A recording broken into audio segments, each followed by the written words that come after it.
Hello, so I'm going to talk to you about conservation on the South Downs because I work as a ranger for the South Downs National Park Authority. It's one of the things I do. My patch is over this way. You might recognise the scenery here. There's Beltoot in the background, and you'll notice these sheep in the foreground. There's a small sheep sitting on the back of a slightly larger sheep. On the open downland. These are actually South Down sheep, so that's a breed of sheep called South Down sheep. So they're a sheep that was bred and is associated with this area and has since spread all across the world. They're actually a rare breed in this country now, but I think in New Zealand there's millions of them. So they eat the grass, and the story goes that the chalk grassland was created by these sheep, and there certainly used to be millions of them on the South Downs, and they would nibble the grass away and create the chalk grassland that we have today. But that might not be the full story, so I'm going to kind of try and explain that as we go through the presentation. So the South Downs, especially in the Eastern Downs, where I work, is a very open landscape. You can see this picture here is quite a typical kind of view of what the landscape's like. Very open landscape with no barriers, no sort of linear features really. They don't, we've got wire fences, but there's not like a lot of hedgerows, or certainly not stone walls like you might have in other national parks.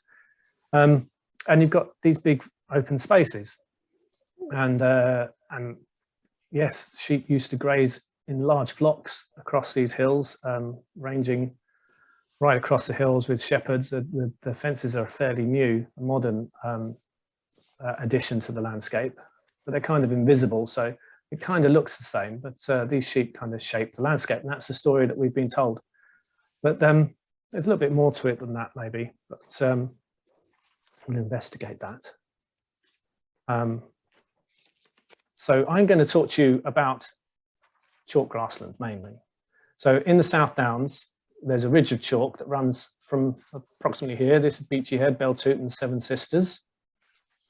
And it runs about 100 miles to Winchester. And you've got the ridge of the chalk there. That's the South Downs. You have the North Downs, and you've got a bit of chalk in various other places in southeast England. We do have other habitats besides chalk grassland, obviously, in the South Downs. We've got ancient woodland. Part of the national park boundary actually includes the Wealden Heaths, which Alan will know very well, with lowland heath on it. But I'm not really going to talk about those. I'm going to concentrate on the chalk grassland and use that to tell a story. So we have these chalk cliffs exposed at one end of the ridge of the Downs, where it meets the sea, and it slowly nibbles away at it. And so you can see these magnificent cliffs and the white chalk underneath. So that rock was created at the bottom of warm seas about 65 to 100 million years ago. And it's created by the microscopic organisms that lived in the sea and then dropped to the seabed. They foraminifera and coccolithophores. I just wanted to say that, so I sounded like I knew what I was talking about. Basically plankton, and the little and the cell walls of these plankton are what forms this chalk over millions of years. It's laid down and then compressed and becomes chalk, and then geological movements pushed it up and created these hills that we have in southern England. And the chalk is very porous, so it doesn't hold any water, and the soil is very thin as a result, and it's very nutrient poor. These are the key things that make chalk grassland what it is. So like I say, there's no water on the Downs. There's a dew pond. So dew ponds were created by farmers to give water to their livestock.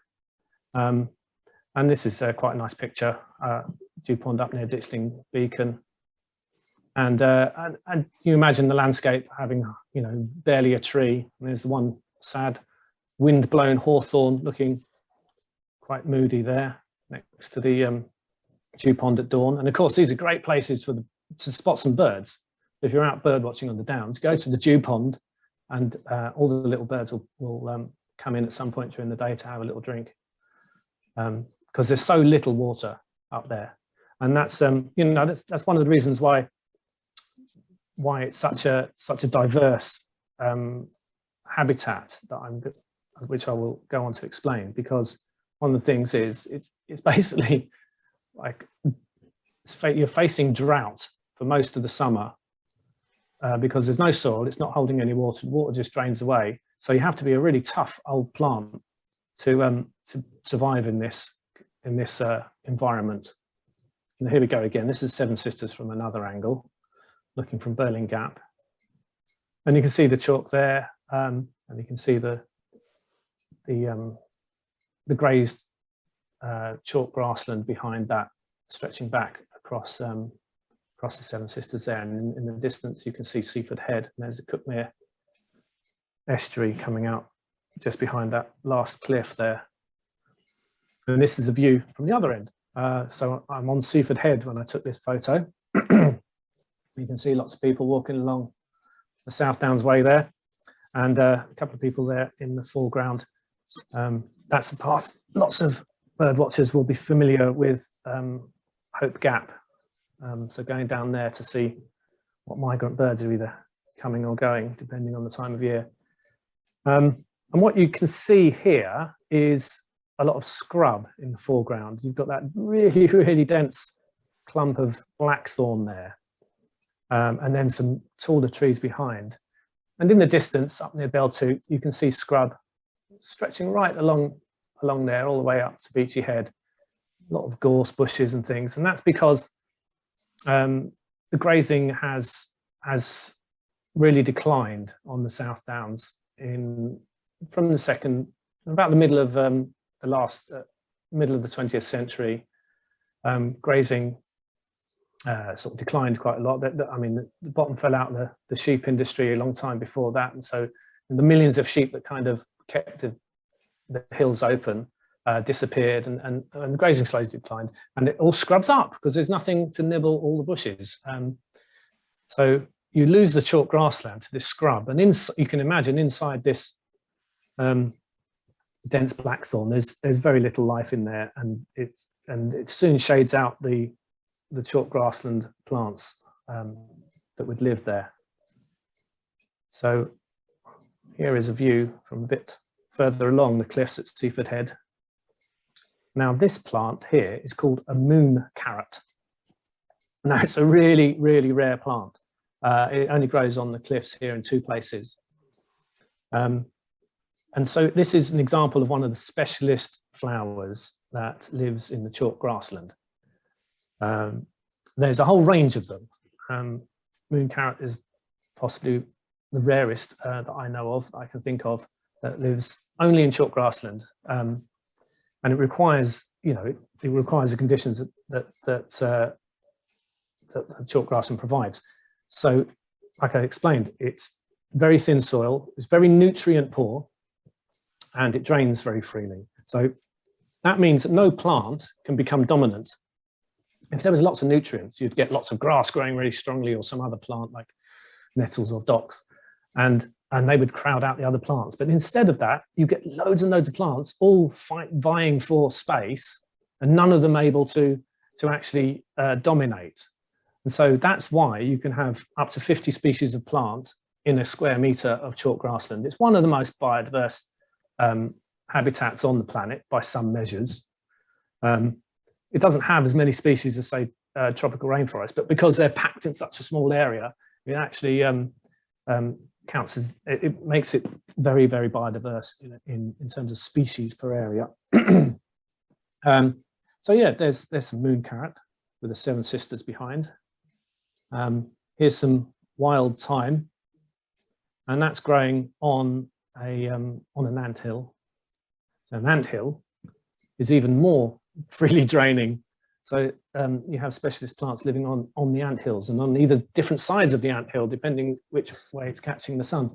And also what I want to explain is how important, as well as the plants, the invertebrate life is that lives in the chalk grassland and is specialist to it. So So you've got a whole load of insects that only live on the chalk grassland, only eating plants that only live on the chalk grassland. So there we go. So where is the chalk grassland? Well, this is a map of the Brighton area, the Brighton Downs from 1840, and this shows the extent of chalk grassland. You can see Devil's Dyke marked on that map, and Kingston Hills and Telscombe Tye, you get an idea there. So that was 1840, and you can see there was all that yellow. Most of the hills were covered with this chalk grassland habitat. It was just grazed extensively. There were cattle, sheep roaming all over it, very few fences, and these huge areas of open downland. And that's it today. Well, 2007, it hasn't changed much since. Just these tiny little fragments of land left, and they're all on really steep slopes. So to give you a better idea, here's the map with the OS underneath, and you can see the Brighton conurbation there.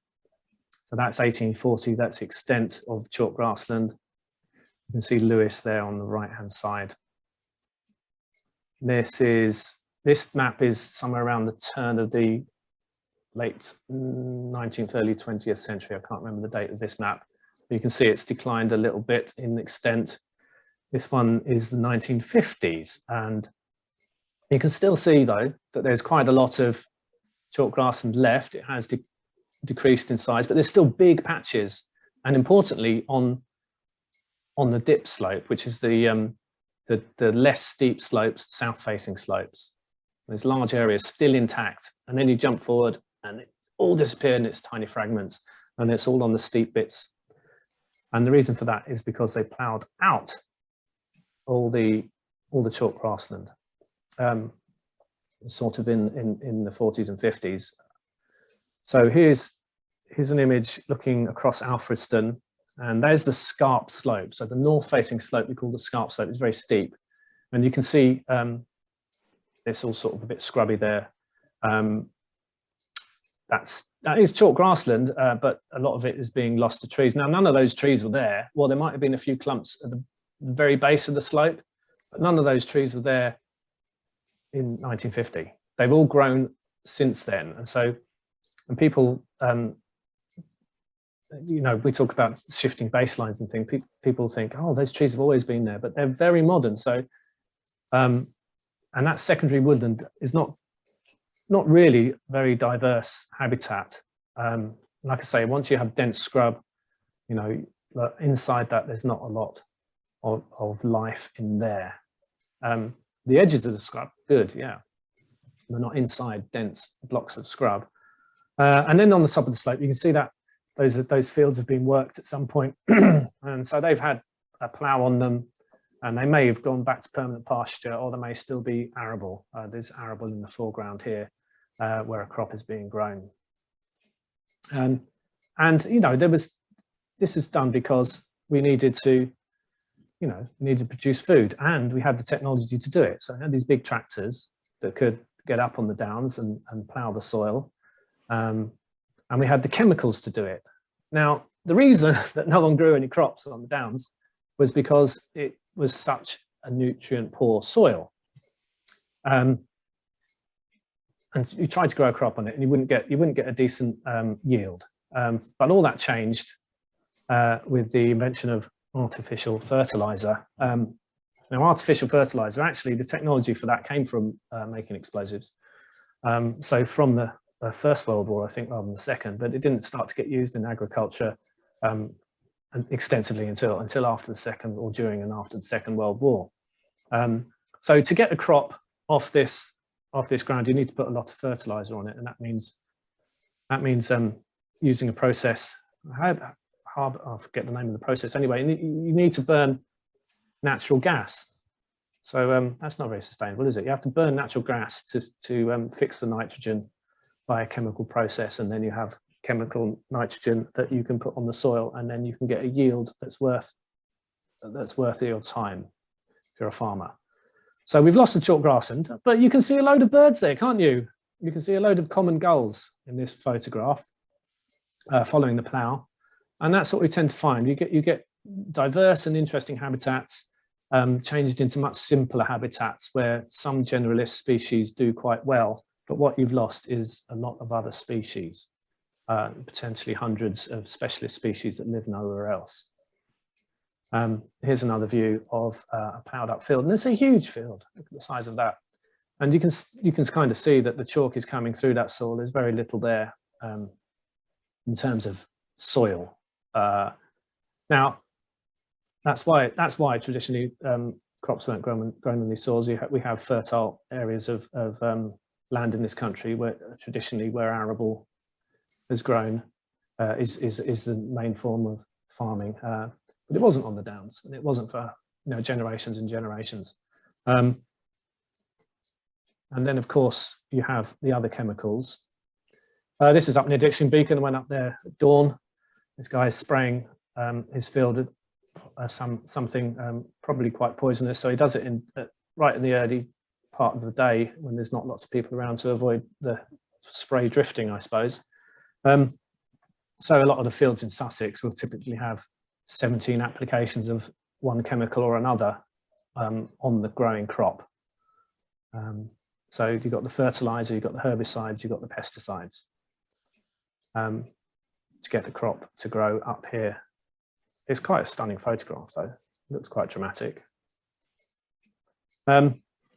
So here's some chalk grassland with lots of flowers growing in it, and here's some people enjoying it. So that's the other thing it's good for. It's good for wildflowers, and it's good for people enjoying it.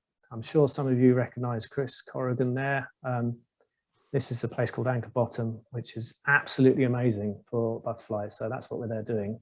Well, the four on the left are looking for butterflies. The guy on the right is looking for moths, and that's kind of why they're looking at them a bit askance, I think.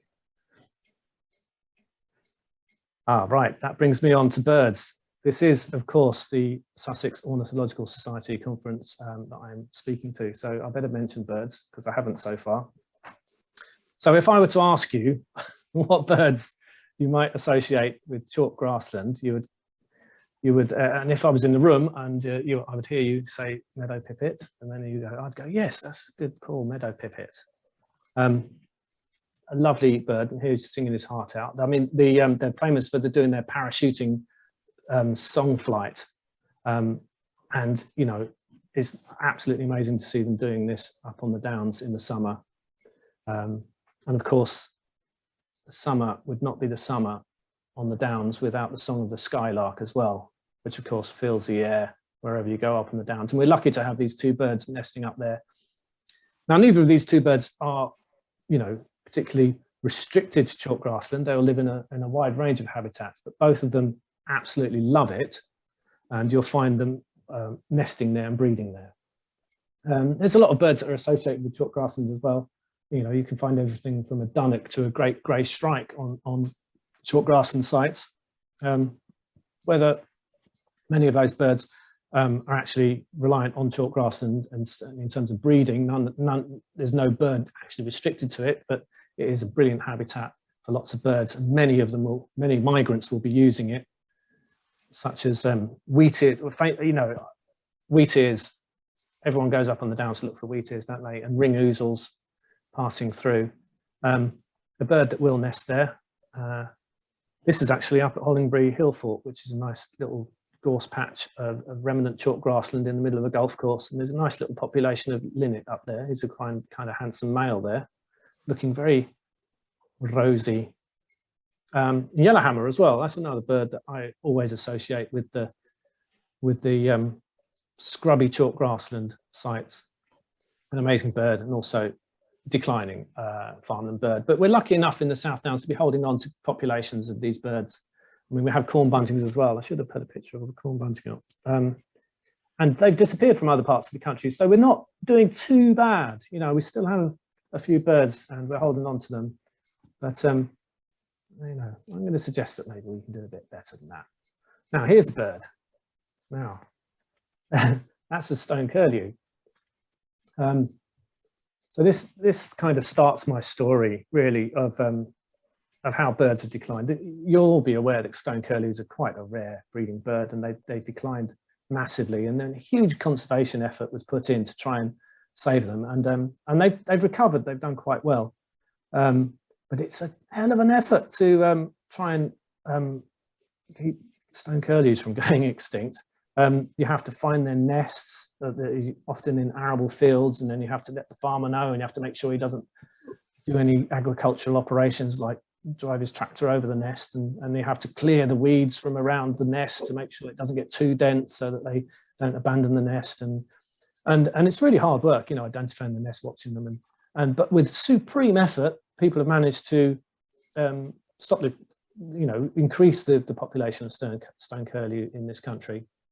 And there's a few have been recorded on the South Downs, but you know, barely a population to speak of. A few individuals eking out a meager existence and needing quite a lot of help.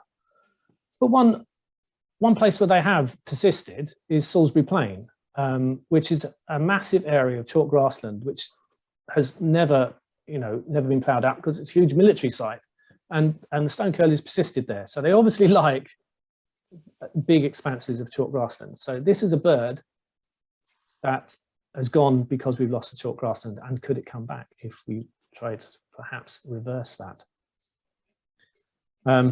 Another bird that we used to have in Sussex was the Searle bunting. I was reading this just to check up, and in 1971 to 73, surveys found 28 breeding pairs still of Searle bunting, and they were around Beachy Head and the Cuckmere Valley.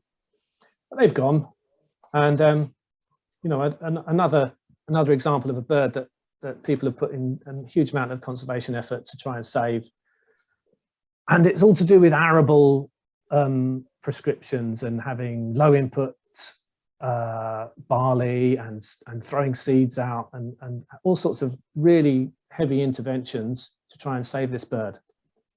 And I wonder, you know, it was there before and we weren't doing anything. We had, maybe it would be doing all right if it was if it had large areas of chalk grass, and it wouldn't need all these. It wouldn't need winter stubble. It wouldn't need feed or supplementary feeding. This is a picture of some hills in southern Spain. Now, to me, that looks a bit like a huge area of chalk grassland with scrub in it. And this had lots of Searle buntings. So maybe they don't rely on arable as much as we think they might. And another bird that is declining, and nothing we do seems to be able to stop it, is the turtle dove, of course, you know, down 98%. And you know, maybe it doesn't need arable either. Maybe it needs something else. NEP has the Rewilding project at NEP, 250 hectares of scrubland there, and 16 maturing turtle doves last year. So they seem to be able to look after themselves in a more natural environment. But you know, we put in all this effort to try and save species within our farmed landscape. So here's a big arable field with a crop growing in it. That's the bright green stuff. And in the corner, they've left a little square 100 meters by 100 meters, and I don't know what they've done with it. It's been left for conservation reasons, and it has a load of poppies coming up. And people obviously go, oh wow, poppies, and they all run over there and start taking photos of themselves with the poppies. And you can see that most people are around the edge, but when I took this photo, there were people wandering through the middle of the field. They were doing this for a few weeks when the poppies were flowering. So God help any ground nesting bird that was in there. And you can't blame people. You know, there's a tiny little bit of wildlife there, and they head towards it. You know, we have a visceral need to get into the wild, and we see these flowering, you know, these amazing display of flowers, and we head towards it because we're attracted to it. Who wouldn't? But it's, you know, 100 meters square in a field. It's the only place they can go to see this. With the rest of the landscape is a desert. You can see the very intensively grazed permanent pasture behind as well, which has got nothing in it. So perhaps there's a different way we could do this. I mean, yeah, I should mention that poppy is not necessarily the best wild example of a wildflower, not doesn't have a lot of native wild insects associated with it. But nevertheless, the point is people want and seek out these places, and they want wildlife. So like I say, we've got skylarks, yellowhammers, linnets, your common farmland birds that you associate with the South Downs. South Downs Farmland Bird Initiative's been going for 5 years now. It's been going since 2014, more than 5 years there. So you can see that numbers there's no trends there really, but you can see that numbers are pretty good. So the number of squares where we're getting skylarks, yellowhammers and linnets are all, in 80s or 60s. And so that's quite encouraging. We're holding on to these birds. And if you look at this other graph, you can see the number per occupied square. So you're getting a handful of skylark, a few less yellowhammer, 3 or 4 yellowhammer in the squares where you're finding yellowhammer, and a couple more linnets. So not huge numbers of birds though. When you're walking a kilometre square, that's the average number that you're seeing. So not massive numbers, but it does demonstrate that we still have them in the South Downs. And I must thank Helen Crabtree very much for providing this data. I've been working with her for a few years now, getting people out surveying these squares. And it's a really useful thing to be able to have. So the flowers. Now, I know you're ostensibly all bird watchers here listening, but I know some of you like orchids and butterflies as well. So I'm going to talk about them for a bit as well. So in the summer, I'm sure some of you will be chasing orchids or butterflies as well. This is an early purple orchid, not necessarily a rare orchid. You get it on the chalk grassland quite a lot, and it's a lovely thing to see in the spring, heralding warmer days to come. But we've got orchids that are really rare, growing in the South Downs, like burnt orchid or burnt tip orchid, early spider orchid, and those of you who are into orchids will know that there's only a handful of sites where you can find these things, and we'll head there in the right week to go and find them when they're flowering. So this is a Adonis blue butterfly. Now this is the iconic butterfly of chalk grassland, really, and it's incredible. You can never capture it in a photograph, but the azure electric blue of an Adonis in the sunshine is just unbelievable when it catches your eye, flitting around on a hot summer's day. Now, you only get this on chalk grassland, and that's because the caterpillar eats horseshoe vetch, which only grows on chalk grassland. And also they have a symbiotic relationship with the ant that lives on the chalk grassland. So it's very restricted. It doesn't live anywhere else. And there are a few sites where you get hundreds and maybe thousands of these. But this would have been a butterfly that was across all that yellow area that you saw in those maps previously. But now it's restricted to a handful of fragmented sites. So we need to be very careful to not let these species disappear altogether, because there's a good chance of that. The smaller the sites get and the more out of condition they get. Here's an Adonis blue butterfly on a lump of poo, which I put in because I'm going to talk about grazing a lot. I mean, the grazing is important on chalk grassland, and also for the Adonis blue to get some much needed minerals. And this is the chalk-hill blue, the other blue butterfly that lives on the chalk grass, and this is on a round-headed rampion, which is also called the pride of Sussex. Beautiful flower that grows on the chalk grassland. You're on a good chalk grassland site when you see this flower. And the chalk-hill blue again feeds on horseshoe vetch, and also has symbiotic relationship with ants that live there. So I've been quite negative about modern agriculture. It's not just agriculture, it's our energy that's unsustainable as well. But we used to have sustainable energy on the downs in the form of the Rottingdean windmill here, with some sheep grazing on the chalk grassland underneath. But there's rampion in the background, so I put that in just for balance. It's not just it's not just the agriculture industry that is destroying wildlife, you know, and the planet. It's our energy industry as well. I've got to say, you know, it's been driven by policy and subsidies, and you know,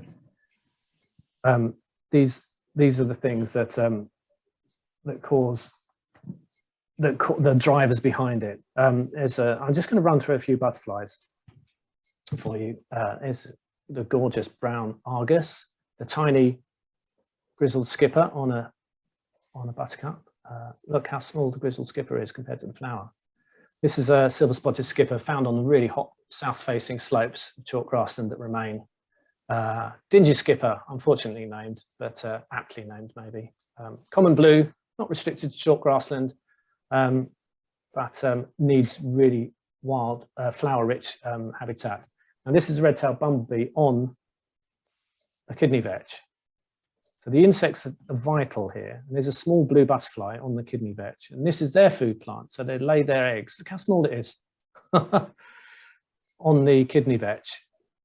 And then the caterpillar eats the kidney vetch flowers, and there she goes. She's finished laying her eggs. And this is a small copper on a scabious, and there is a wool brown on a lump of chalk on the chalk grassland site. So quick run through some butterflies. Oh, this is dwarf thistle with a dark green fritillary on it. Dwarf thistle is another specialist plant that grows on the chalk grassland, and it's prostrate, so it doesn't have a stem with the flower on. It's just flat on the ground. If you want to find one of these, just sit down, and you'll find a prickle up your bottom, and you'll know you're sitting on a dwarf thistle. There is one nectaring off wild thyme. There's a really weird salad burnet flower with a meadow brown, a meadow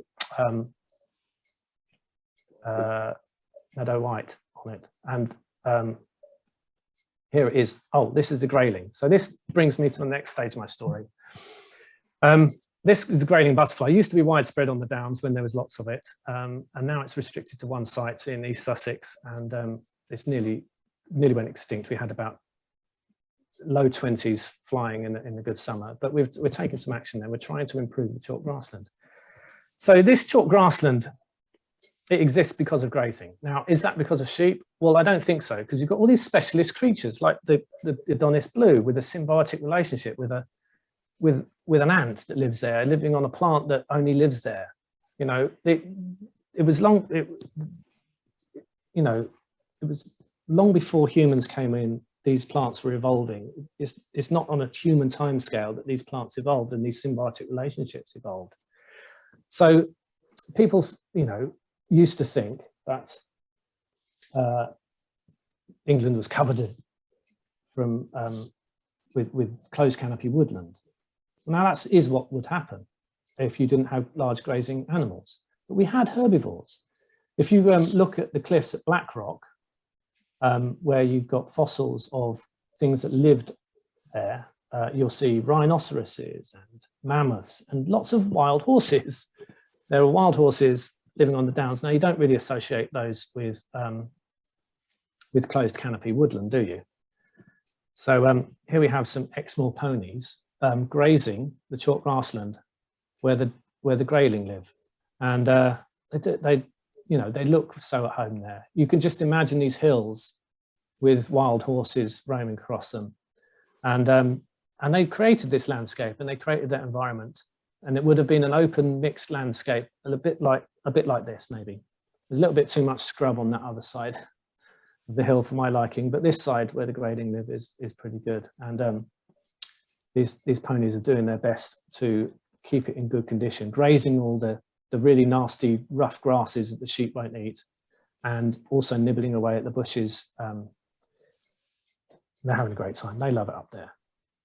So the key thing about rewilding is the large herbivores, the keystone species. They are as much part of the environment, the habitat, as the flowers and the plants and the insects.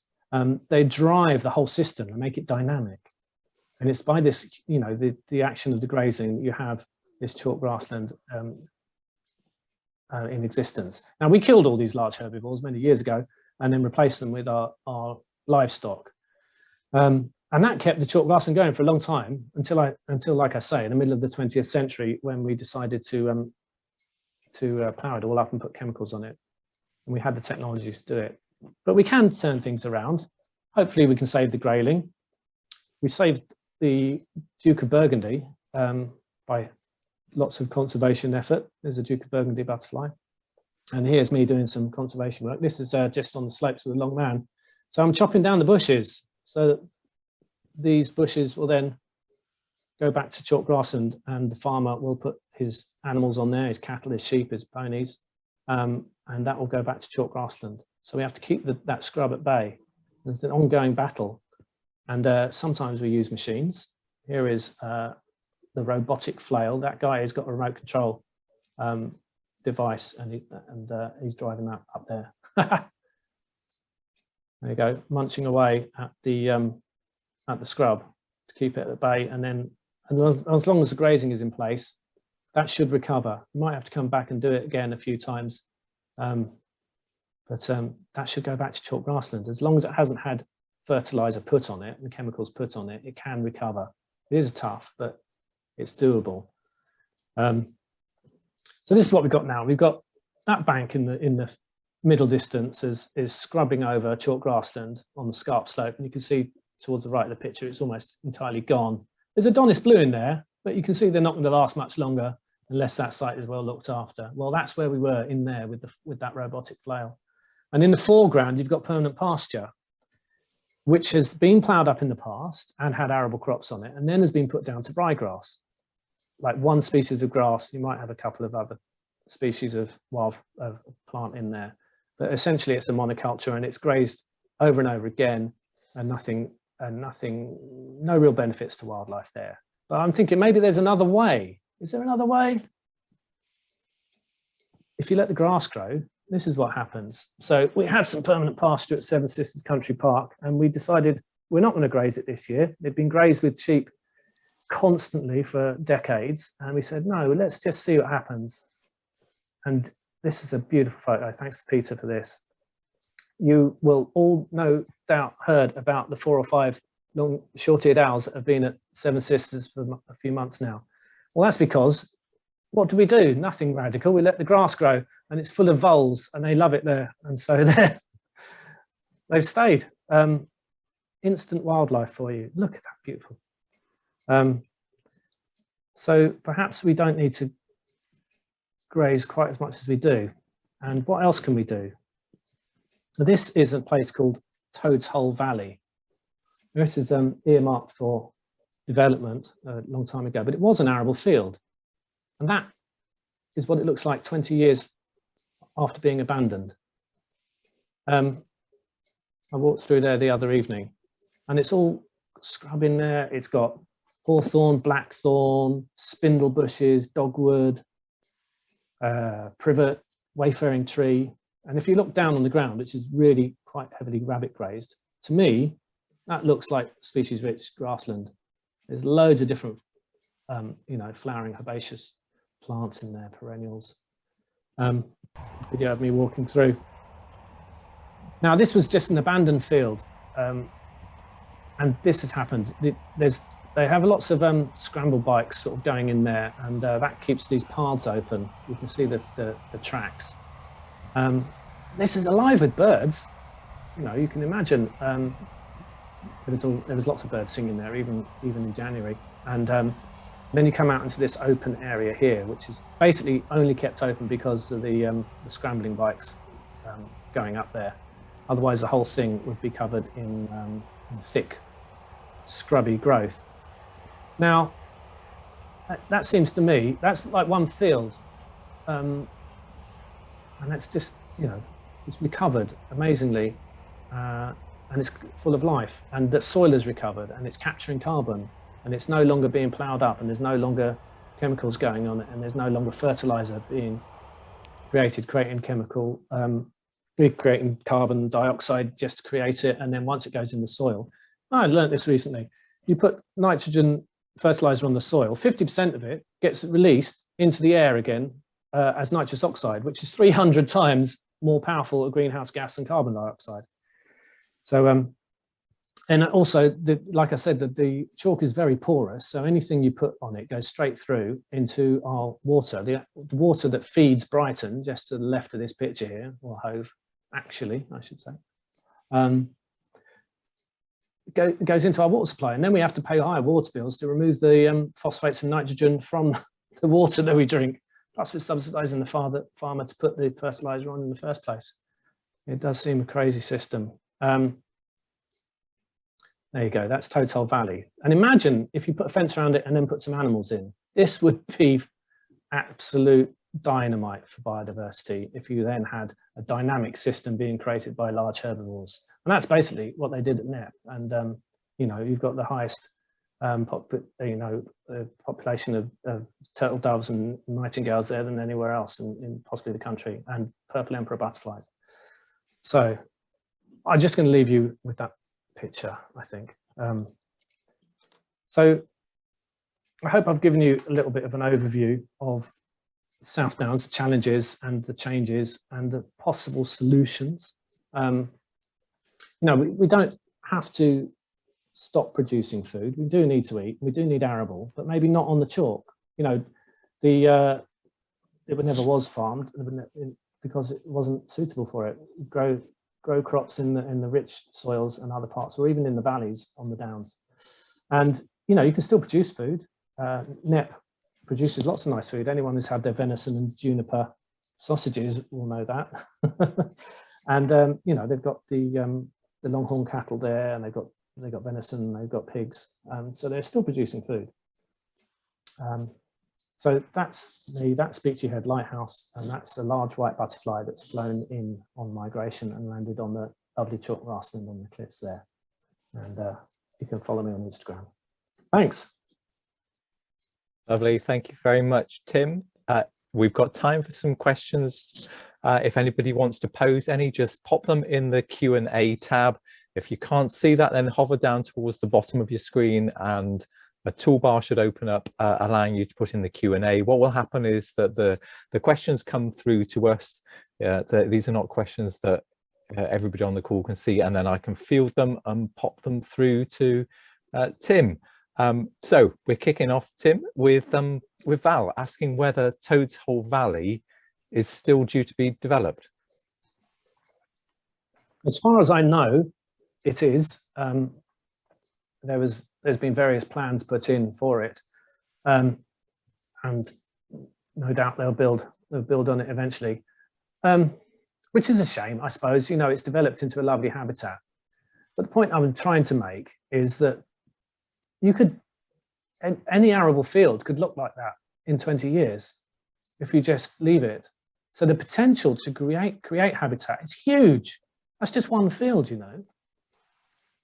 So, you know, and you know, that's going to become actually less valuable to wildlife as time goes on and those bushes close in. You know, you get all the wildlife benefits in those early successional changes, where you have like scrub on the chalk grasslands. It's right at the edges where, you know, where your whitethroats breed and your meadow pipits nest in the more tussocky grasses, and that's where the life is in abundance.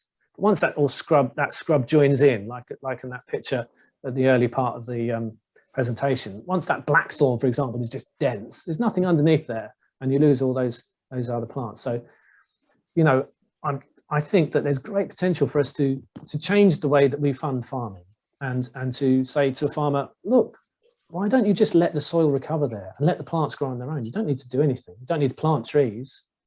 Look, you've got like a dozen species of native trees just growing on its own, and the farmer literally just walked away from there. So that gives me great hope that we can have wildlife back. It might not recover to chalk grassland very quickly with all that rich kind of really intricate relationships and plants and species like the Adonis blue butterfly coming back, but we can have something a lot better and a lot more full of life. Certainly richer in terms of insects and soil invertebrates. So you've been roving around those South Downs, what is it, 20 plus years now, Tim, is that right? I've been working on the South Downs. Yeah. Yeah. How long is it? When did you start? Yeah, it's 20 years. Yeah, 20 years. So in that time, which is the habitat recreation that you think has been most successful across the South Downs?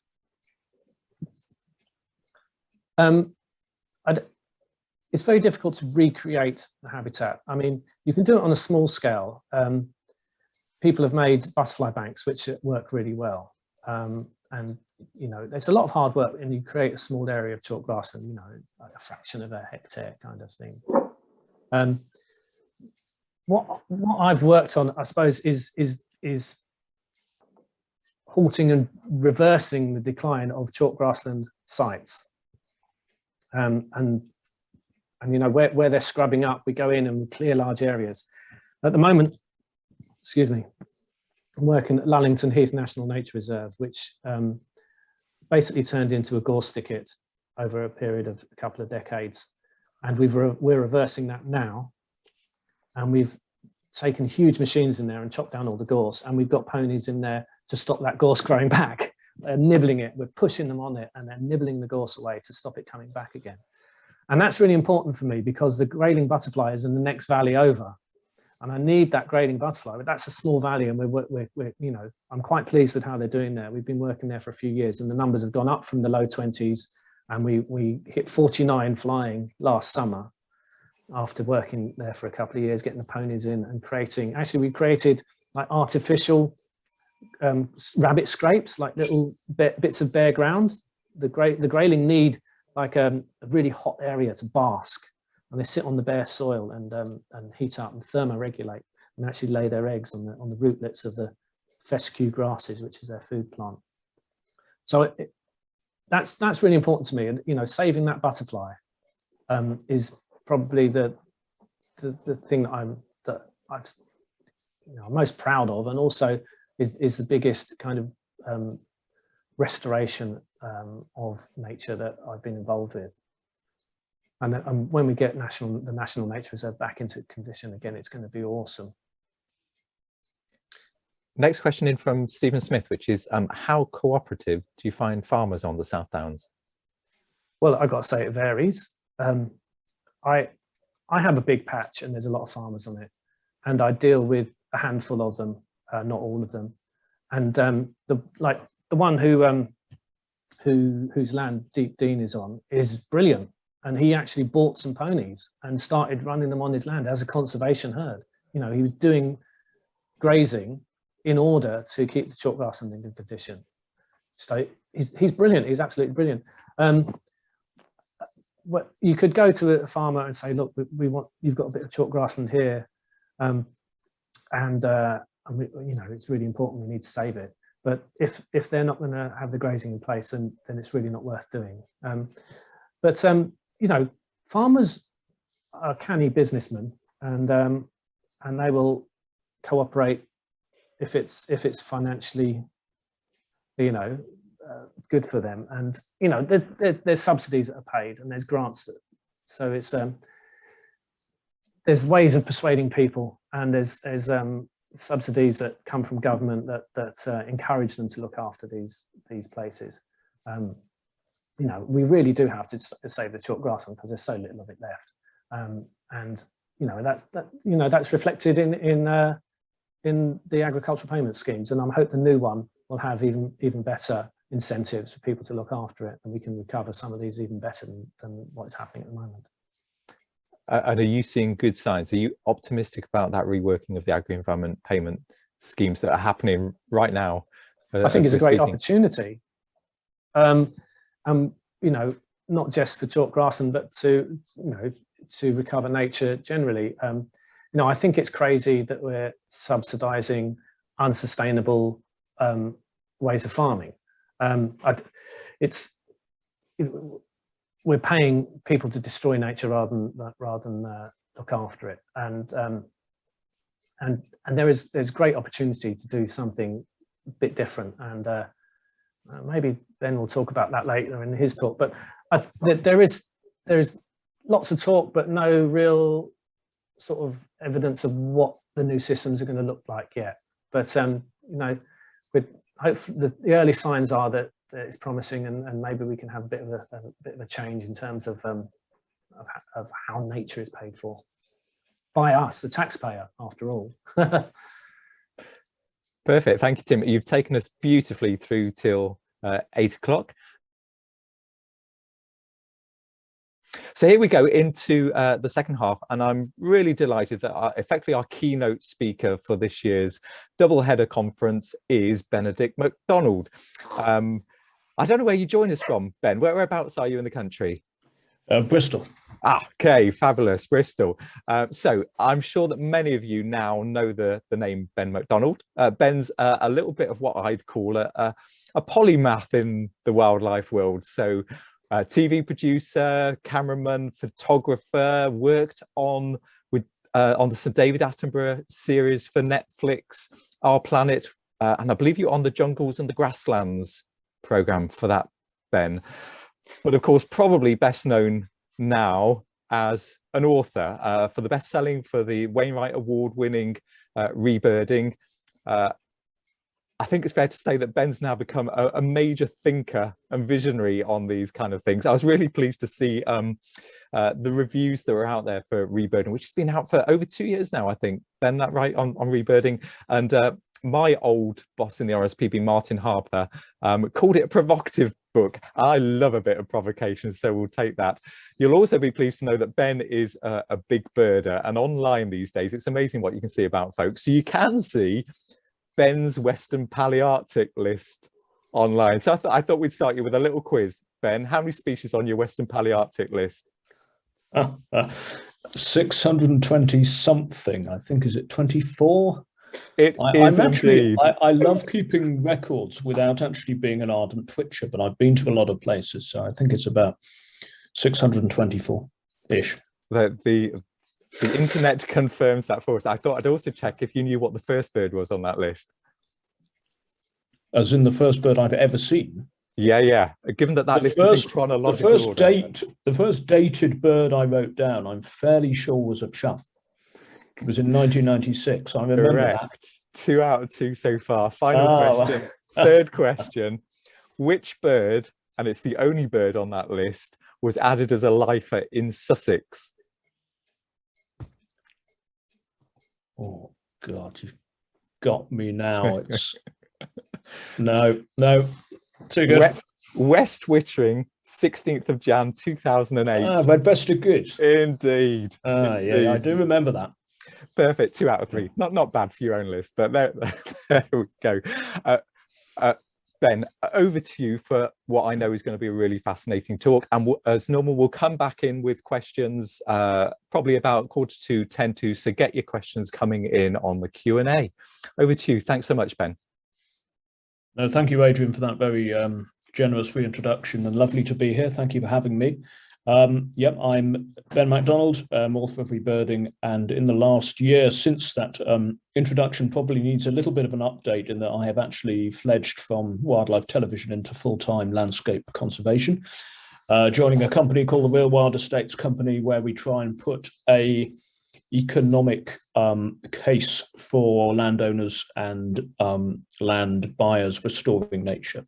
Of course, nature has its own amazing, wonderful intrinsic value, but we've actually found that by running nature as a business, and why not, if you can run a grouse shoot as a business, why can't you run nature restoration as a business? We're actually getting all sorts of amazing opportunities for scale, which we haven't seen in the past. So that's now what I do with my day-to-day, is try and take the ideas on the page and slowly play a small role in getting them back into some kind of ecological reality, but it's still very early days yet. So anyway, this presentation, I just wanted to go through what we've lost, which is a lot, and how I believe we can get it back, and the kind of vision that we should and could be aiming for here in the UK, a vision I know shared probably by many people on this talk already, but just a reminder of what we could all be aiming for in the years to come, and why that's not only a good ecological idea, but an economical idea, a social imperative, and a climate change imperative as well. So I'm just going to share my screen now. Hopefully you can all see this, and off we go. So the environmental movement is split into positivists and people who've already given up. As you can probably imagine, I'm in the first camp, maybe just because I'm young. But I do believe that we are facing a mass extinction. I mean, that is fairly obvious when in my lifetime, cuckoos have gone from being birds of the wider countryside to already being effectively functionally extinct in England outside of the New Forest and Dartmoor. However, you only need to consider this to realise that it probably is entirely avoidable. 6% of Britain is built upon everything, roads, houses, infrastructure, 6%, leaving 94% of effective countryside. 83% of us live in the urban areas, and we have larger areas than the Masai Mara and Yellowstone National Park for nature restoration. That's quite a thought. And ironically, and it is ironic, we have more nature organizations, more nature lobby groups, more statutes, more laws, more SSSIs, more SACs than any European country, or indeed probably most countries in Africa and in India combined.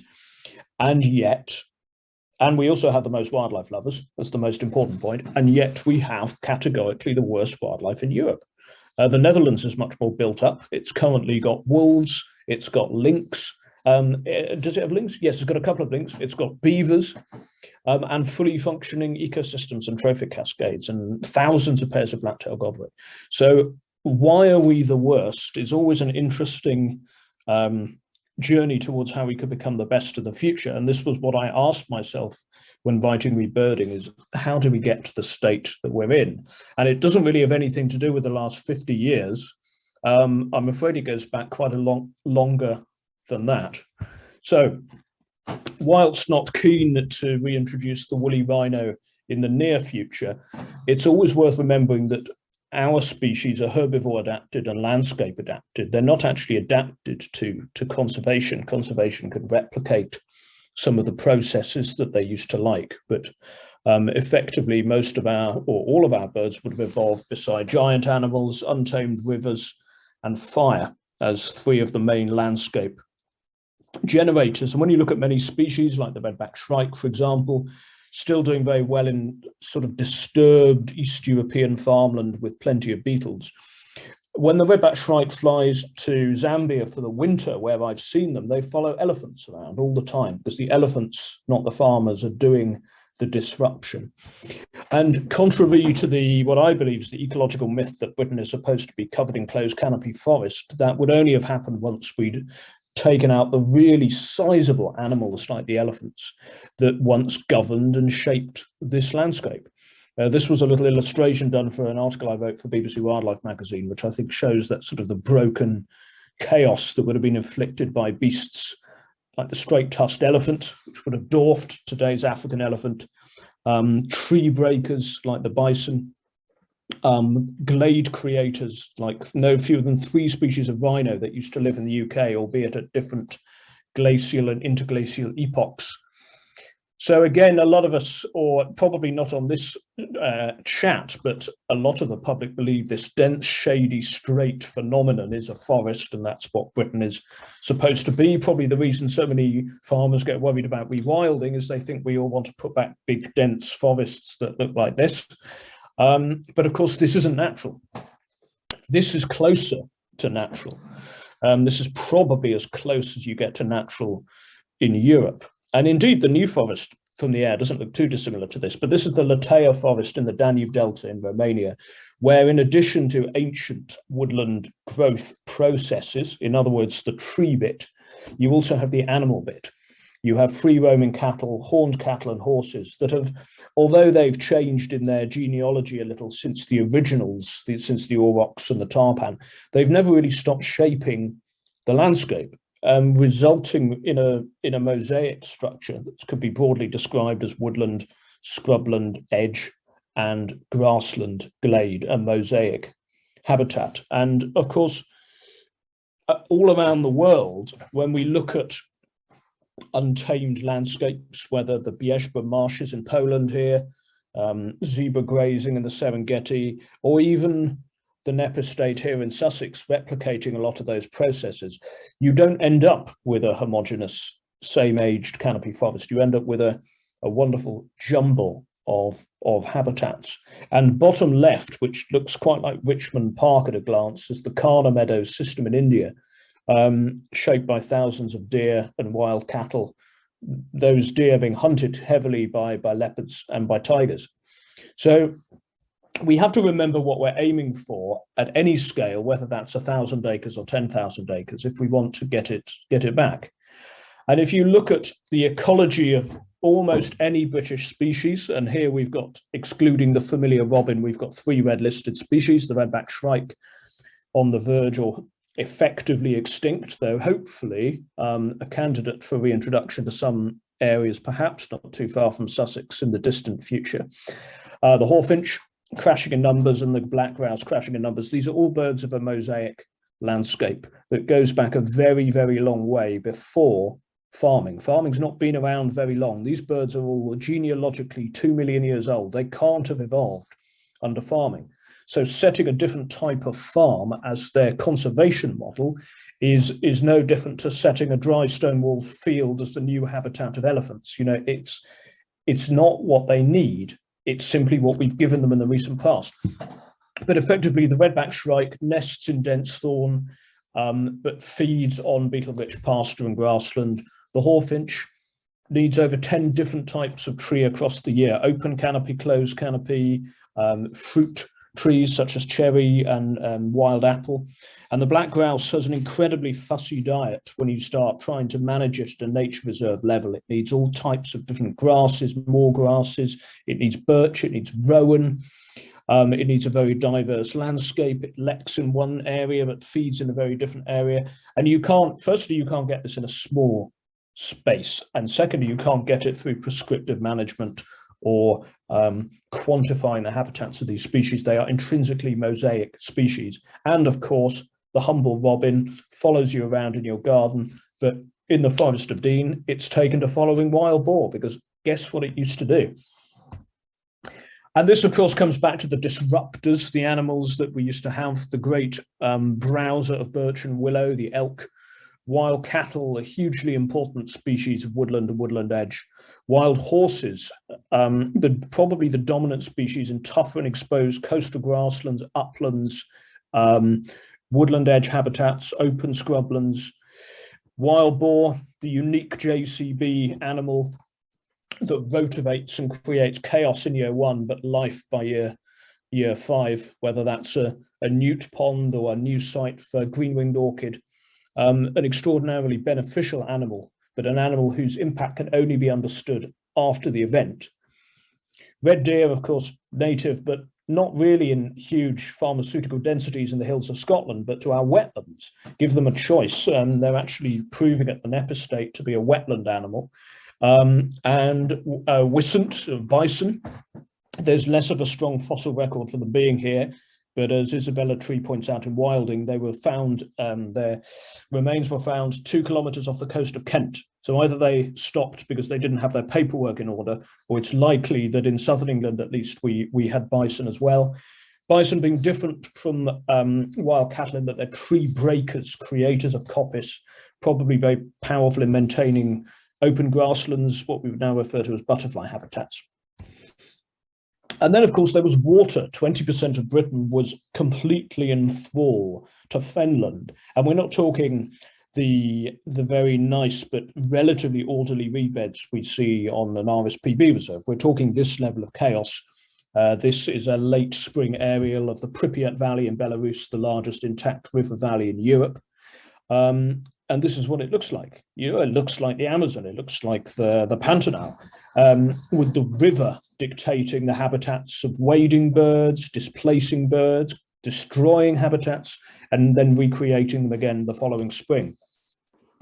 And of course, our wetlands were home to the prime ecosystem engineer, the beaver, to many shallow habitats of forgotten species like the ruff, and also to giants like the Dalmatian pelican, which was breeding in Somerset, Lincolnshire, Cambridgeshire, and Norfolk.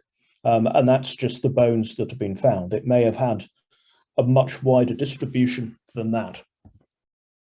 So why did we get rid of all of this? Well, in the Bronze Age, we took out the animals that created these habitats, mainly for food. we removed the trees. By Roman times, we'd gone from 60% woodland to 15% woodland. To put this into context, we now have 15% woodland again, most of it being rubbish forestry. But isn't that extraordinary? We lost our woodland much, much earlier than people think, and we conquered the water. We began to go into the Somerset levels, and we began to eat the pelicans, as we know from the cut marks on their bones. In medieval times, we really got drainage underway. The windmill was invented and wrought chaos across Lincolnshire and East Anglia. And it's rather sad to think that actually before the windmill, much like the marsh Arabs of Iraq, there was a thriving community in the fens that traded eels and hunted by boat. And today they would be protected under every possible cultural designation.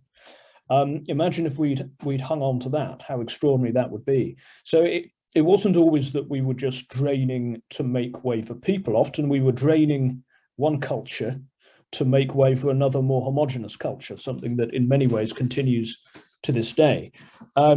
We also began to create bounties for wildcats, for choughs, for white-tailed eagles, and systemically eradicate every single one. Now, Poland didn't do this, Germany didn't do this, Estonia didn't do this. We were much better at wiping things out, and we always have been since. And we turned friends into enemies. Very traditionally, gamekeepers were actually paid to protect the nests of goshawks so that the nobility could take a couple of goslings every year from nests and raise them as a falconry bird for the king. Well, probably better than doing what gamekeepers were then paid to do in the 19th century, which is systemically wipe out many of these species at an almost national level, or indeed the goshawk virtually went extinct, depending on who you ask. Its numbers were wiped out, the red kite, the white-tailed eagle, systematically eradicated. So by Victorian times, the numbers were already much lower than in the rest of Europe when the Victorians got to work. Replacing variety with simplicity, even by the 1820s and the 1830s, we see birds like wryneck and redback shrike starting to vanish from the countryside. This didn't start happening even at the turn of the last century. This has been going on for 200 years. As small-scale pre-enclosure farmland models, which probably resembled the wood pastures and the chaos of original habitats, were turned into straight fields for the production of crops. And extensive grazing and mixed farming and wastes, areas like in Kent that used to be home to black grouse, where just a few animals were grazed, were slowly turned into more tamed habitats. Species like the great bustard very rapidly vanished after that. So proxy ecosystems vanished, and of course the unique UK narrative of industrial raptor persecution, never seen in the United States and never seen in Finland, where they hunt and shoot quite happily. The creation of monocultures of grouse so that they could be killed in huge numbers. And we know, for example, that in 2 months, 350 hen harriers were shot in Ayrshire in the 1830s. So since then, we've just been removing the remains, the 2% that was left. There was one estate in Scotland where 156 white-tailed eagles were killed in 2 years. That's not the country, that's one estate in Sutherland.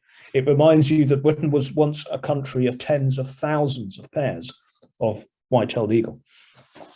And then in contemporary times, the isolation of habitats, habitats that would, like extensive farming, have been everywhere, have contracted into places like Dartmoor, along with species like the cuckoo.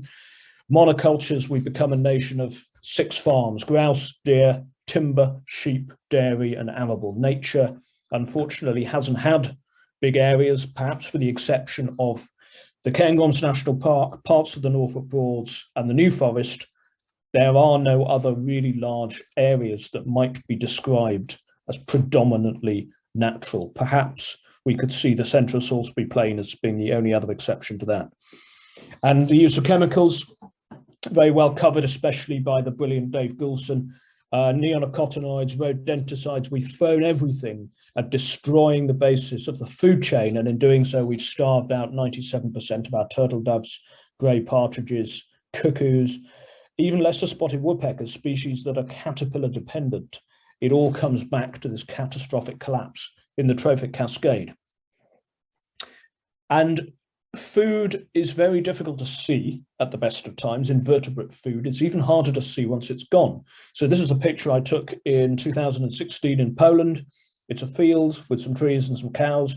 And here's another field with some trees and some cows in Sussex. But there is a rather important difference.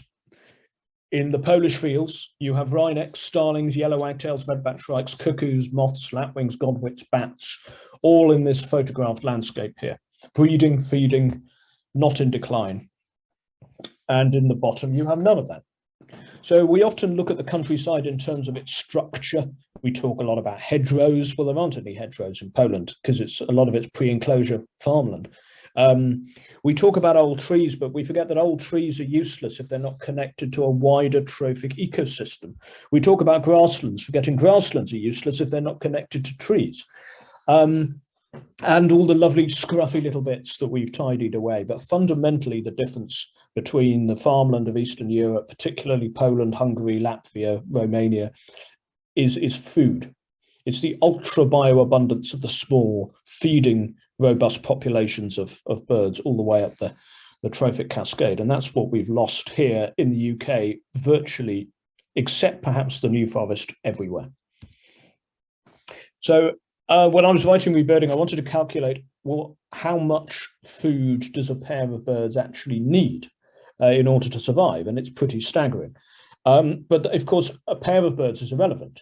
Birds really only exist in metapopulations of 80 to 100 pairs, which means almost all of our nature reserves are too small for most of the species that we want to protect, because only connected metapopulations stand the test of time. And I won't linger on this too long because it forms the longest and the most complex chapter of the book, which I wrote in very close collaboration with Professor Ian Newton, who was brilliant at explaining to me the sheer size of populations that you actually need in a species for that species to survive. But fundamentally, a single pair of cuckoos needs over 22,000 hairy caterpillars. And that's a very conservative estimate, which means that a cuckoo landscape, like Dartmoor, the New Forest, needs more like 2 million hairy caterpillars in that landscape to sustain a population. So that's a very scruffy, organic, untidy landscape, and we hardly have any of those left. We have bits and we have fragments, but we don't have living landscapes, to use the RSPB term. So putting back low densities of animals might seem counterintuitive, because surely we've got cows everywhere and we all, horses all over the place. But actually, as anyone who's been to NEP will see, animals were never the problem. It was farming animals in pharmaceutical densities and feeding them ivermectin, so they passed all sorts of rubbish into the ground. But fundamentally, horses and cattle are fantastic vectors of dung. They enrich the soil, they can create mosaic habitats, and absolutely fundamental to wildlife conservation in the future. Of course, it doesn't necessarily mean bringing them in year one. It depends on how much vegetation you need to come back. Obviously, Charlie at NEP allowed a real pulse of vegetation before introducing these disruptive animals, which has resulted in that mosaic habitat that you can see at NEP today. And then scale, this is a map of the remaining cuckoos in Devon 3 years ago. There will be fewer now. And you can see, this isn't a Dartmoor survey. This is a Devon survey of cuckoos. And as you can see, they've all ended up effectively in one refugee population. We're finding a lot of birds need much, much bigger areas than we think. I've laboured this point already, but lesser spotted woodpeckers, I mean, they're ridiculously small birds with ridiculously large territorial demands, 700 hectares. And really, we're finding only the New Forest and perhaps the Malvern Ridge in Herefordshire are large enough and rich enough to maintain populations of these species. And finally, even if we solve these critical issues of habitat quality and heterogeneity, food plus landscape scale, we're talking 20 kilometers squared plus, birds still categorically do not come back by themselves once the natal homing instinct of a breeding site has been eradicated. We are not seeing Dalmatian pelicans reading about ham wall in Romania, getting their plane tickets, processing their visas, and coming to the UK to settle in happy couples.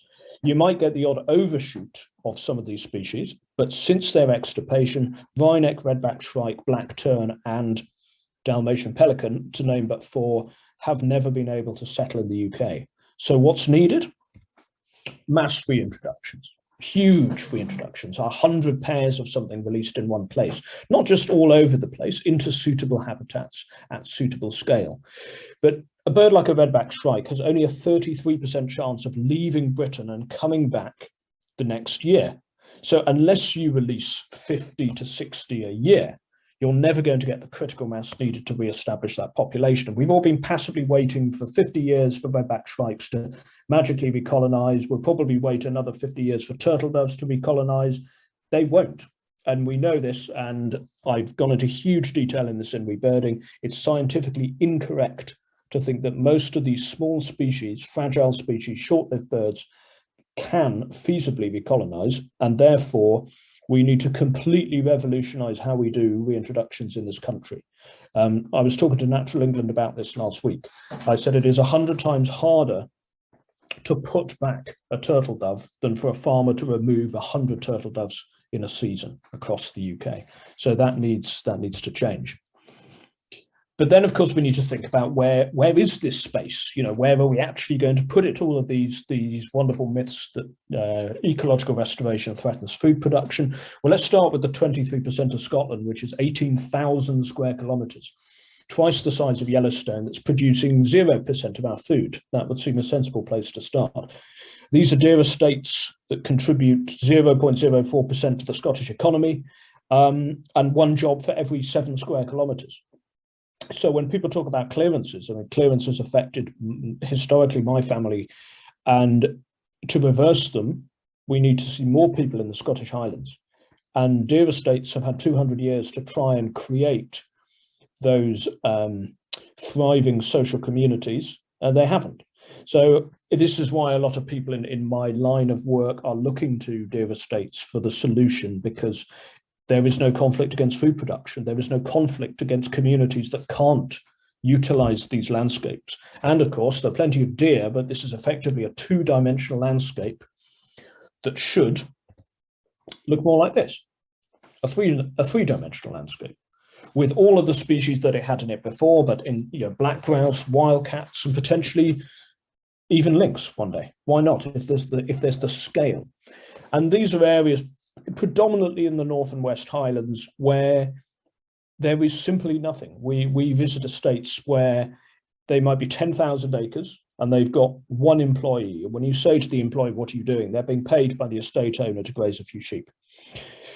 Well, there are much better metrics available when you begin to rewild an estate. And I'm not just talking about exponential increases in biodiversity and bioabundance, but in jobs, in security for downstream communities through flood prevention, beavers, and many other economic benefits where the money actually remains in the wider community without a single inch of food production in the UK being put under threat.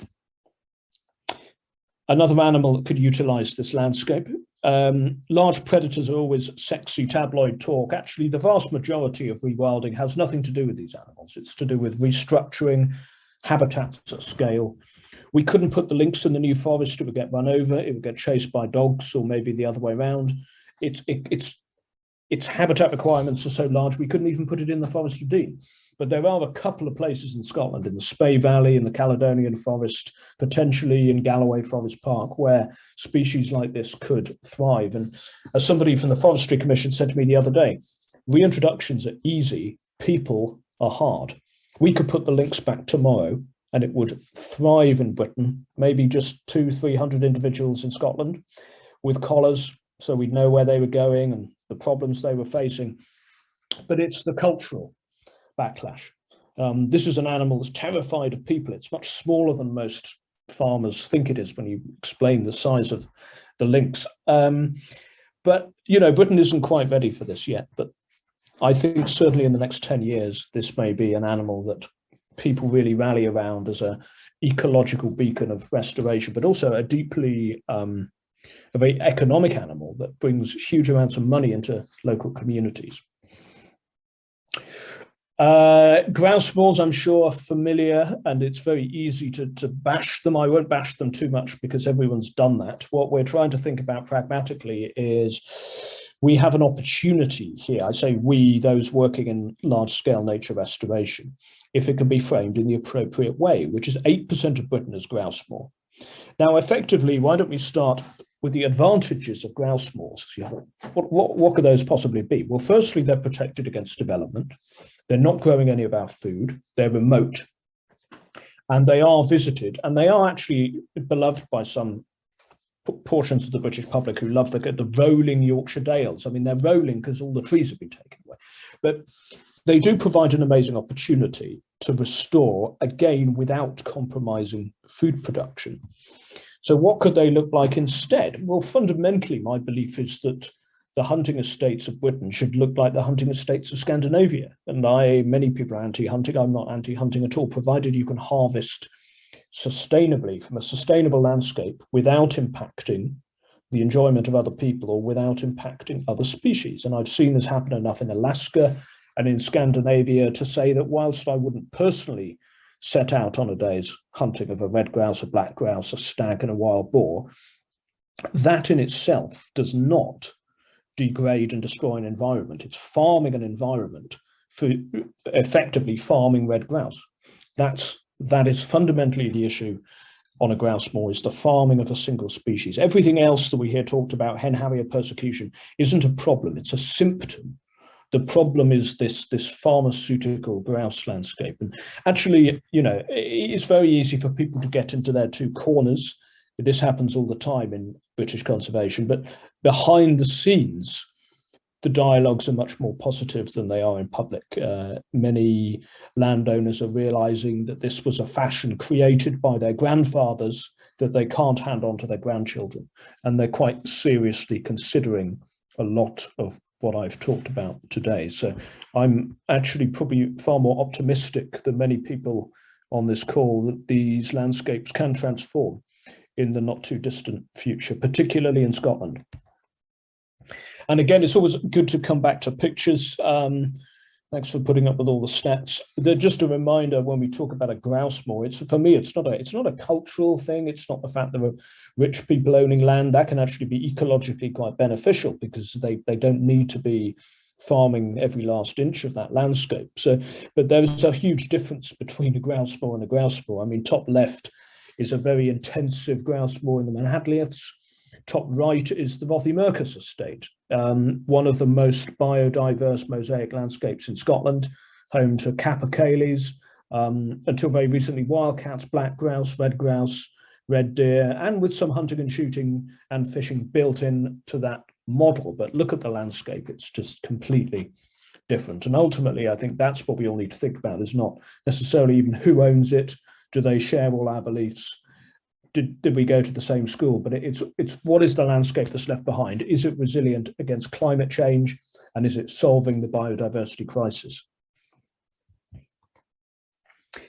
Of course, the one that gets away a little bit more easily, although it's now being run by some really visionary people, I think, is the Forestry Commission, who did get heavily bashed in Rebirding.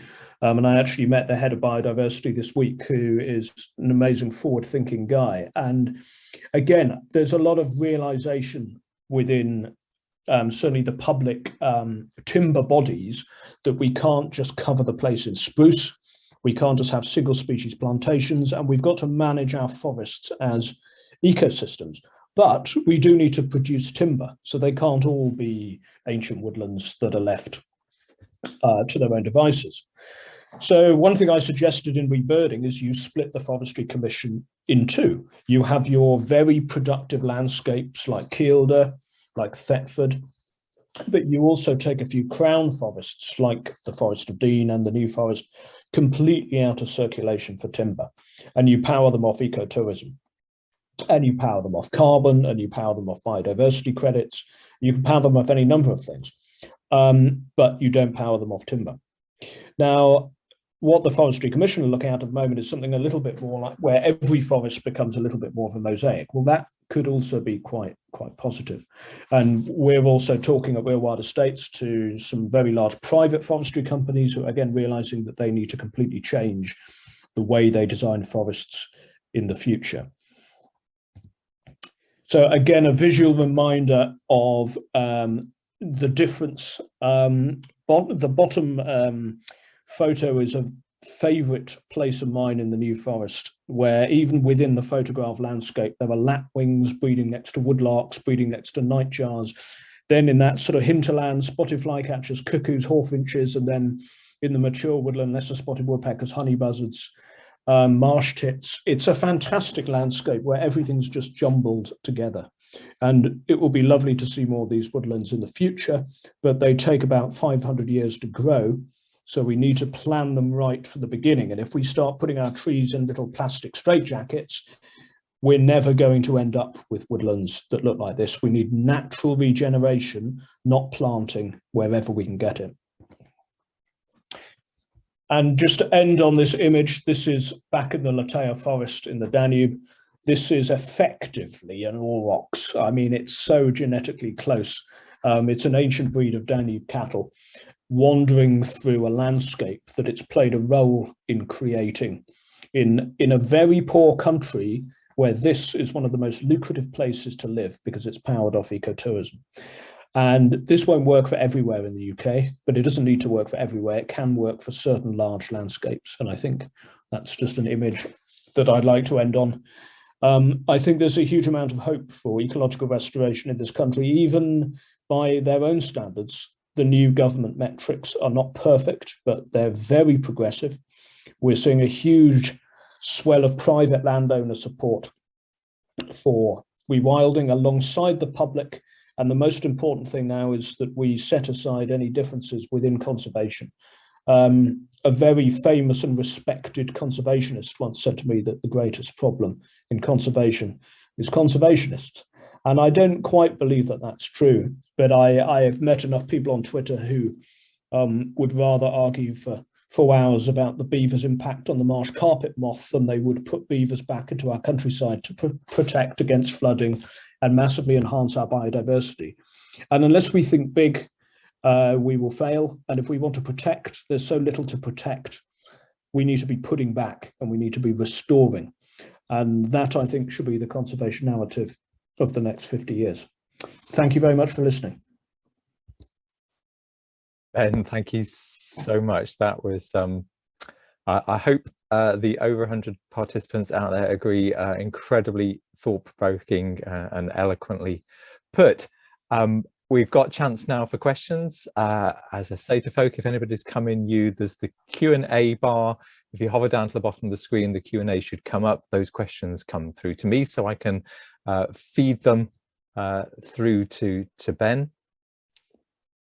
And the first one, it's actually a comment, the first one coming through from Pete Potts, who gave us a great talk about greenshank and is obviously a great wader expert out there.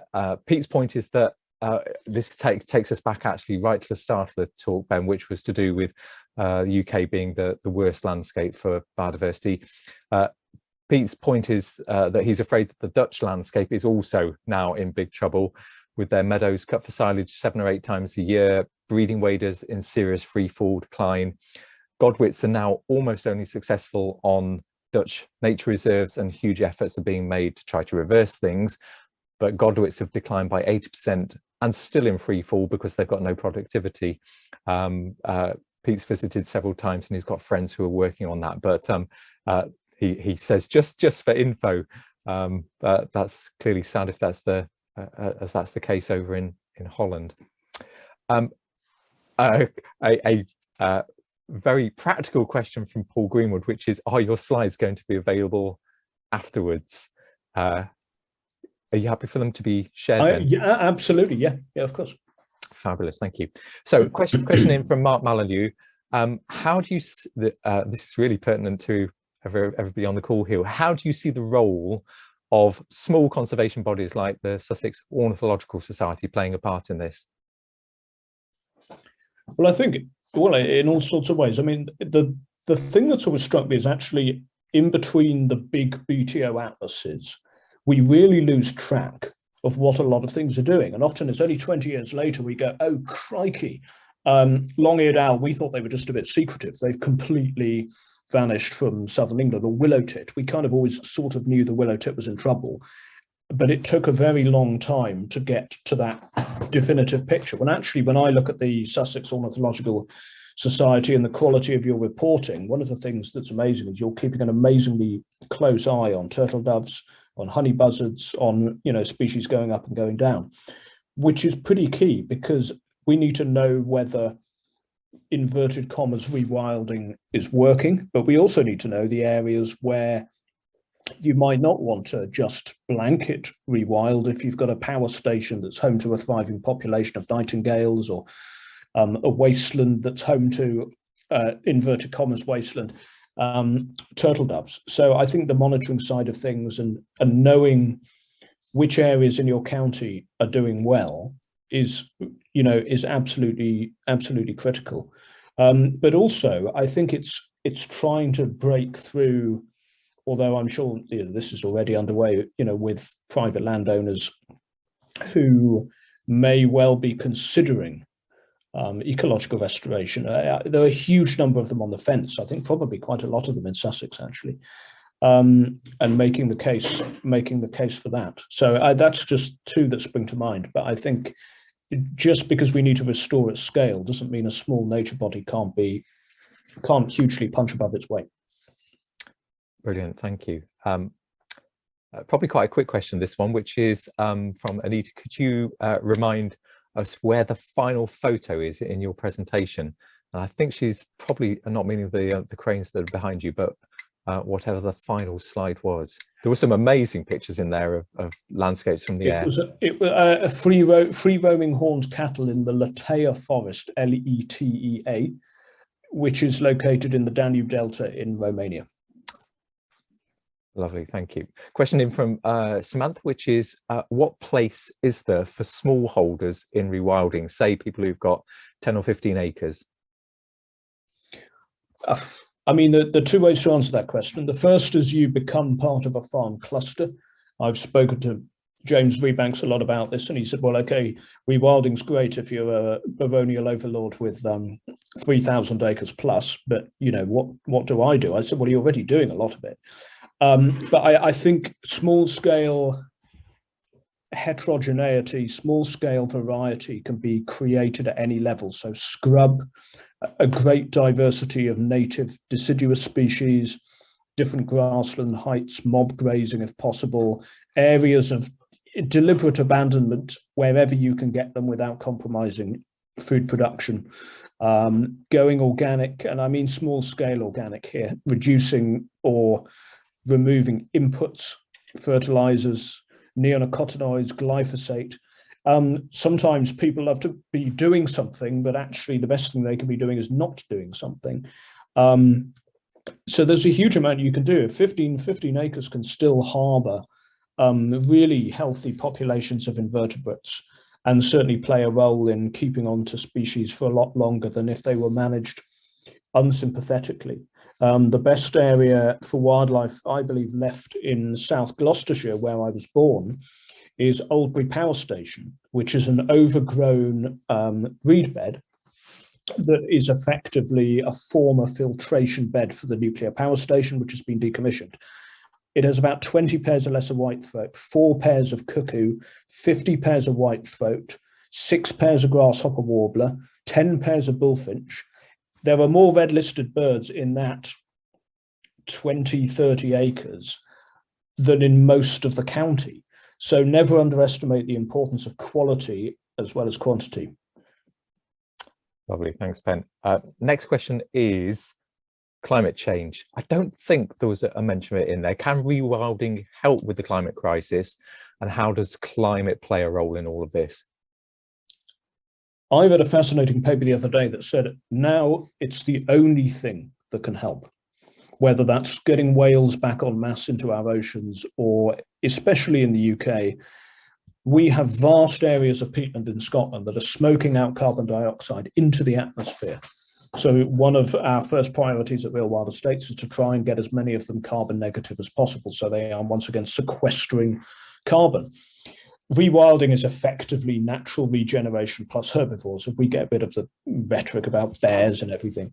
So looking at naturally afforesting huge areas of the UK and native deciduous, or native conifer as well, is the fastest and the surest way to protect us against climate change. The rest is waiting for other people to stop doing things that they're doing at the moment, or finding some means of making them stop. But as we know, COP wasn't able to do that. So for me, ecological restoration at scale is the only meaningful mitigation that we, the British Isles, can carry out against climate change. And we need resilient woodlands. We can't be having monocultures of any sort, because they are more vulnerable now under climate change than they were 50 years ago. Now, obviously, the rewilding really has gripped the public imagination out there, and it feels like it's a rapidly changing world. We've got Rewilding Britain, who's been established. Nice to see your Real World Estates company and how busy you've been. That didn't come up on my web search on things. Do you think that Rebirding will need rewriting pretty soon in the changing world of rewilding, to update it and to show how quickly things are changing? It's funny, isn't it? When I wrote Rebirding, the only person mad enough to be talking about Dalmatian pelicans was me. And I put them on the cover because I actually thought in my lifetime, maybe when I'm 80, we could be reintroducing them into the UK. Well, I can't say too much, but suffice to say the conversations are going so fast that in the Netherlands, that might be happening within 2 years. And in the UK, it may be happening, let's say, in a lot shorter period of time, possibly before my 40th birthday. So I would love to be able to put something even more aspirational on the front cover, knowing that Dalmatian pelicans were flying around again in Norfolk, but we mustn't jump the gun. But I think, yeah, absolutely. When I wrote Rebirding, white-tailed eagles in southern England was history. It was medieval history that I was writing about. Well, there were now white-tailed eagles in southern England. My friend was going for a walk around Lulworth Cove, and he looked up and a white-tailed eagle flew over his head, which is extraordinary. 3 years ago, I was banging on to Charlie Burrell about reintroducing redback shrike. So I see he's now advertised a redback shrike feasibility study officer at NEP. So I'm going to have to rewrite this book every year to some degree. But in spite of all of my optimism at the moment, at scale, we are still not transforming the UK. And I think until that happens, most of the book will remain the same. Okay, we look forward to the second edition. And whilst I'm acting as your agent, can I just make everybody aware that Cornerstones comes out later this year, your next book? Yeah, so Cornerstones comes out in August, and it takes keystone species like often misunderstood, wild boar, beavers, whales, lynx, and explains what they do. Not just wouldn't it be nice to have them, but what they do, how they shape the landscape. So yeah, that comes out in July this year. Fabulous, excellent. Question in from Paul Greenwood. If anybody's got a final question to ask, get it into the chat now. So from Paul, Paul's noticed the difference between Exmoor and Dartmoor with the cuckoo distribution. The high moorland of both is similar, but Dartmoor is less broken by inhabited, farmed, grazed, not arable valleys, which Paul assumes is what makes the difference. But then the New Forest is grazed. Paul doesn't finish with a question there, but yeah, any observations on that? I mean, it's wood. A cuckoo is a bird of wood-studded habitats, but wood-studded grasslands. So on Dartmoor, the main valleys that have got them are organic, so they're not using ivermectins. So there's a huge diversity of dung beetles and scattered trees. In the New Forest, there's a huge diversity of dung beetles and scattered trees. And of course, those rough, messy, low grasslands are home to very high densities of meadow pipits, the main host species. So it's the wood-studded landscape, the fringe landscape that cuckoos need, which is why it's very hard to actually describe their habitat. It's more a caterpillar and beetle-filled, wood-studded landscape that they need, where the trophic resources haven't been taken away. Dartmoor's also got far more old willow as does the New Forest, and willow is the richest caterpillar restaurant in the UK for cuckoos. So hairy caterpillar density is also really important. Fabulous. I'm going to throw in a question of my own, if I may, before we finish, which is, as you know, I work for the RSPB. What should we be doing differently? And you can fire on all cylinders on that one. I think you have to find ways to invest in land at scale, even if that means bridging with the private sector, because I know your income and it's amazing what you get, but it just doesn't buy the land that's needed. And that's not even a criticism. It's just a fact. I think you need to lead on the ambition. It's great for people like me to be banging on about Dalmatian pelicans, but really I want to be seeing them on the front page of Nature's Home. And I think traditionally, because of the way UK conservation has worked, you, as have every NGO, become predominantly a protectionist organisation, hanging on to what we've got, and done an absolutely stunning and remarkable job, from roseate terns to bitterns. There are many species that simply shouldn't be here and wouldn't be here if it wasn't for the RSPB. But that now has to change. And I think if we're not looking at landscapes of 10,000 acres plus, if we're not completely ripping chemicals out of the procedure, if we're not being much bolder in what farmland should look like, we're not going to get the changes that we need. And indeed, if we want to save existing species like nightingales and turtle doves, we need to scruff up Sussex and the rest of the countryside, and also desanitize our villages and stop spraying in our villages as well. We need a messier, untidier countryside. So I guess more messages about the big picture. The trophic collapse, I don't see much of that for the RSPB, and yet it is the prime driver of bird decline, is that our birds don't have enough to eat, they're starving. And simplifying the narrative so the public can understand it, getting it from all your brilliant scientists out to the public in a way that they understand. But a lot of this is happening already, I know, and I remain a huge supporter of the RSPB, even if I do occasionally criticise the odd thing here and there. Brilliant answer, thank you. And the headline that we'll take away, that we need to scruff up Sussex, I think is a great one. So Paul has thrown into the chat that you can already order Ben's next book, Cornerstones, on a major online retailer. And I think you can order it on minor online retailers as well if you want to avoid the major one. And Mark Wiggins has put a comment into the chat which I can conclude with, and I wholeheartedly concur with, which says, Ben, you're amazing, thanks for being so inspirational. So yeah, I think that people have had an amazing, thought-provoking time this evening. Thank you so much for your time joining us, and we look forward to everything that you produce in the future with great fascination.